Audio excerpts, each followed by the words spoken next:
వచ్చేసి front end are దీన్ని మనం ఇంకేమనొచ్చు అంటే వెబ్ టెక్నాలజీస్ అనొచ్చు ఆర్ యూఐ డిజైన్ అనొచ్చు ఆర్ ఫ్రంట్ ఎండ్ డిజైన్ అనొచ్చు. సో ఇది కూడా చాలా ఇంపార్టెంట్.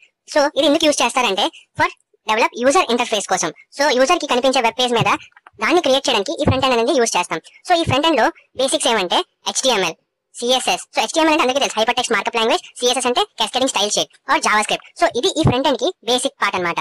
బేసిక్ లో స్ట్రాంగ్ అయ్యాక మనం రియాక్ట్ JS నేర్చుకోవచ్చు. ఓన్లీ రియాక్ట్ JS కాదు, ఇంకా కొన్ని లైబ్రరీస్ అనేవి ఉంటాయి ఫ్రంట్ ఎండ్ లో. Angular JS, Express JS, Node JS. So ఏమైనా నేర్చుకోవచ్చు. నెక్స్ట్ వచ్చేసి ఈ ఫుల్ స్టాక్ డెవలప్మెంట్ లో మనం నేర్చుకోవాల్సింది ఏంటంటే database. So database also very important part of the full stack development role.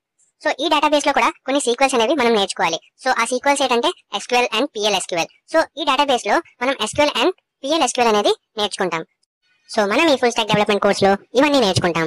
C language అనే ఫౌండేషన్ తో స్టార్ట్ చేసి core Java and advance Java and spring frame works తో పాటు front end technologies and database. So ఈ course లో మనం ఇవన్నీ నేర్చుకుంటాం. సో ఎవరైతే స్టార్టింగ్ నుంచే Java full stack development course నేర్చుకుందాం అనుకుంటున్నారో సో వాళ్ళు డైలీ నా వీడియోస్ అనేది ఫాలో అవ్వండి మావా.